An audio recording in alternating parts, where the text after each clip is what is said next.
Reconstruction in Texas, a transformative era. Welcome to our exploration of Reconstruction in Texas, a transformative period often regarded as a second civil war. This era was pivotal in shaping the questions of freedom, citizenship, and the legacy of slavery, not just for Texas, but for the entire United States. The decisions made during this time would set the stage for race relations and civil rights for generations to come. Reconstruction in Texas began earnestly on June 17, 1865, with the arrival of U.S. troops under the command of General Gordon Granger. These forces aimed to restore order and announce the Emancipation Proclamation, marking a crucial moment in Texas history. This proclamation declared that all enslaved individuals in Confederate territories were to be freed, fundamentally altering the social and economic landscape of the South. On June 19th, now celebrated as Juneteenth, Granger proclaimed the freedom of enslaved African Americans. This day became a symbol of hope and independence, representing the moment when freedom became a reality for many who had endured the horrors of slavery. However, the transition to freedom was not smooth. Many former enslavers resisted this change, and tensions flared as questions about labor, land, and rights emerged, demonstrating the complexities of this new reality.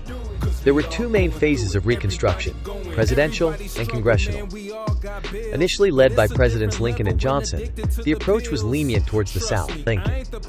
Lincoln's vision aimed at reconciliation, while Johnson, who succeeded him, favored rapid reintegration of the Southern states with minimal protections for freedmen.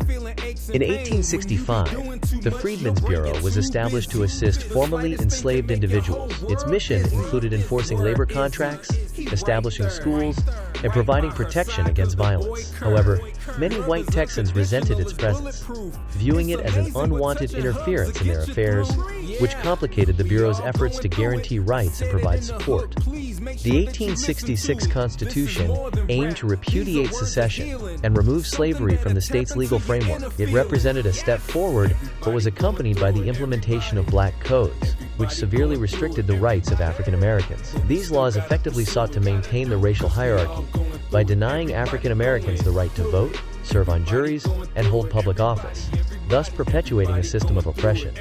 As radical Republicans gained power in Congress, they enacted several Reconstruction Acts aimed at enforcing civil rights and restructuring Southern governments. Texas was placed under military control, with a mandate to register all eligible voters, including African Americans. This marked a significant shift toward inclusivity in governance, a departure from the previous power dynamics that had long favored white landowners. In 1868, Texas held a constitutional convention that led to the Radical Constitution of 1869. This new framework granted African American men the right to vote and serve on juries, fundamentally altering the political landscape of Texas. However, it also centralized power in the hands of the governor, reflecting the contentious debates about governance and control during this tumultuous period.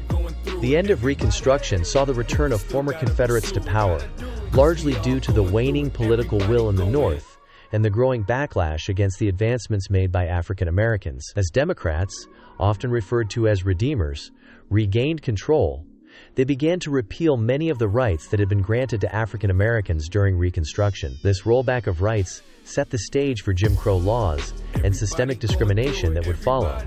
The legacy of this period remains a topic of discussion today, as we continue to grapple with the meanings of freedom and equality in Texas. The struggles and achievements of African Americans during Reconstruction laid the groundwork for the civil rights movements that would follow, highlighting the resilience and determination of those who fought for their rights.